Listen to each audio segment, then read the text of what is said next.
নমস্কার বন্ধুরা। সাম্প্রতিক সময়ের একটি চর্চিত বিষয় নিয়ে আমি আজকে আপনাদের সামনে এলাম। আপনারা শুনেছেন অনেকেই যে হায়দ্রাবাদের একটি পাবলিক মিটিংয়ে আমাদের প্রিয় প্রধানমন্ত্রী মোদিজি দেশবাসীকে আহ্বান করেছেন যেন আমরা বিশেষ প্রয়োজন না হলে বিদেশ ভ্রমণে না যাই এবং সোনা কেনা থেকে অন্তত 1 বছর বিরত থাকি। কিন্তু কেন তার এই আহ্বান? এটা নিয়ে চর্চা চলছে বিভিন্ন সমাজের বিভিন্ন স্তরে। তো বিষয় হচ্ছে, দেখুন, গত কয়েক মাস ধরে ইরানের সঙ্গে যে ইসরায়েল এবং আমেরিকার যুদ্ধ চলছে, তাতে করে ইরান তাদের হরমুজ প্রণালী বন্ধ করে রেখেছে। সমুদ্রের যে পথটি দিয়ে অ্যাকচুয়ালি ভারতবর্ষ তার প্রয়োজনীয় তেল এবং গ্যাস আমদানি করে থাকে, এতে আমাদের ট্রান্সপোর্টেশন খরচ অনেকটাই কম হতো, কিন্তু এই রাস্তাটি বন্ধ থাকার ফলে আমাদের ঘুরে আসতে হচ্ছে বা অন্য জায়গা থেকে পারচেস করতে হচ্ছে, যার ফলে আমাদের তেল এবং গ্যাসে এক্সট্রা ডলার খরচ করতে হচ্ছে, যার ফলে আমাদের ডলারের যে রিজার্ভ, সেই রিজার্ভ কিন্তু ক্রমশ কমছে। তো এই পরিস্থিতিতে আমরা যদি ফ্রিকোয়েন্টলি বিদেশে যাই, সেক্ষেত্রে আমাদের ডলার খরচ করতে হবে, ডলার আরও কমে যাবে। এবং আমরা যদি অ্যাজ ইউজুয়াল গোল্ড পারচেস করি, গোল্ড ইউজ করি, সেক্ষেত্রে আমাদের বিদেশ থেকে গোল্ড আমদানি করতে হচ্ছে, সেক্ষেত্রে ডলার খরচ হচ্ছে।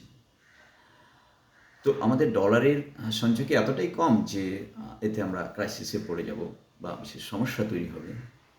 বন্ধু, অ্যাকচুয়ালি ঠিক তাও নয়, কিন্তু 1991 সালে আমাদের দেশে এরকম একটি পরিস্থিতি তৈরি হয়েছিল যে আমাদের ডলার এতটাই নিচে নেমে গিয়েছিল যে আমাদের চলার মতো মাত্র 3 সপ্তাহের ডলার আমাদের কাছে মজুদ ছিল, যার ফলে আমাদের অনেক অত্যাবশ্যকীয় দ্রব্য আমরা বিদেশ থেকে পারচেস করতে অক্ষম হয়ে পড়েছিলাম। কেন কি আমাদের সেটা ডলারে পারচেস করতে হতো। যাতে সেই পরিস্থিতির উদ্ভব না হয়, সে কারণেই মোদিজি এই আহ্বানটি করেছেন, যাতে আমাদের ডলার এক্সট্রা খরচ হয়ে না যায়, আমরা সমস্যায় পড়ে না যাই। কিন্তু বন্ধু, আজকের ভারত, নতুন ভারত, আমরা জানি যে এই ভারত আজকে বিশ্বের চতুর্থ অর্থনীতি। আমাদের ক্ষমতা এতটাও কম নয়। আজকে আমাদের কাছে 690 বিলিয়ন ডলার অলরেডি মজুদ আছে, যা দিয়ে আগামী 11 মাস আমরা সমস্ত রকমের বৈদেশিক লেনদেন করতে পারব। কিন্তু তা সত্ত্বেও মোদিজি এই বিশেষ সতর্কতা অবলম্বন করেছেন এবং দেশবাসীকে আহ্বান করেছেন।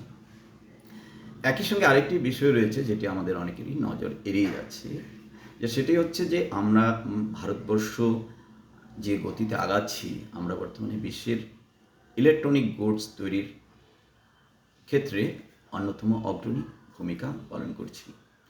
কিন্তু এই ইলেকট্রনিক গুডস, মানে আপনার মোবাইল থেকে শুরু করে এআই, এমনকি যুদ্ধাস্ত্র, যুদ্ধ সরঞ্জাম তৈরির ক্ষেত্রে আমাদের যে পার্টসগুলো লাগছে, সেই পার্টসগুলোর অনেকগুলোই কিন্তু ভারতবর্ষে তৈরি হতো না, যে কারণে আমাদের সেগুলো কিন্তু বিশ্বের বিভিন্ন দেশ থেকে কিনে আনতে হতো এবং আমরা বেশিরভাগ ক্ষেত্রে দেখা যেত আমরা সেগুলোকে অ্যাসেম্বল করে যন্ত্রাংশ তৈরি করছিলাম।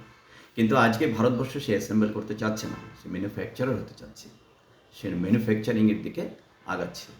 তাই মোদিজি পরিকল্পনা নিয়েছেন। আপনারা দেখেছেন অতি সম্প্রতি 16ই মে মোদিজি নেদারল্যান্ডে গিয়েছেন এবং তাদের সঙ্গে আমাদের একটি চুক্তি হয়েছে। এই ইলেকট্রনিক যে মেশিনারিজ রয়েছে, জটিল মেশিন, বৃহৎ মেশিন, তার একটা অন্যতম প্রধান কিন্তু অংশ হচ্ছে সেমিকন্ডাক্টর। এই সেমিকন্ডাক্টর ভারতবর্ষে সে অর্থে উৎপাদন হয়ই না বলা চলে।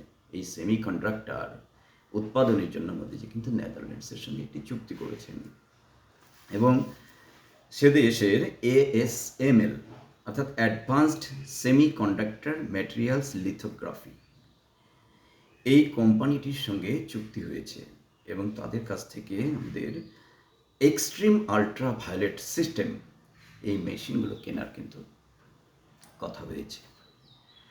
এই মেশিনগুলো যে আমরা কিনতে পারি, সেক্ষেত্রে আমরা সেমিকন্ডাক্টর দেশে উৎপাদন করতে পারবো এবং প্রয়োজনীয় মাইক্রোচিপস বিভিন্ন ধরনের আমরা কিন্তু তৈরি করতে পারবো, যার সাহায্যে আমরা একটি মেশিনকে কমপ্লিটলি আমাদের দেশে ম্যানুফ্যাকচার করতে পারবো এবং আমরা তার সম্পূর্ণ লাভ, তার প্রফিট আমরা কিন্তু পাবো। সেক্ষেত্রে আমাদের ডলারের খরচ অনেক কমে যাবে এবং আমাদের ডলার গেইন হবে, আমাদের ইকোনমি দ্রুত এগিয়ে যাবে। কিন্তু বন্ধু, এই মেশিনগুলোর দাম অত্যন্ত উঁচু, অত্যন্ত বেশি। একটা বৃহৎ অঙ্কের ডলার কিন্তু আমাদের লাগবে এগুলো পারচেস করতে গেলে। এগুলো ইন্ডিয়ান কারেন্সিতে এক একটি মেশিনের দাম রয়েছে 3,500 কোটি থেকে 4,000 কোটি টাকা পর্যন্ত।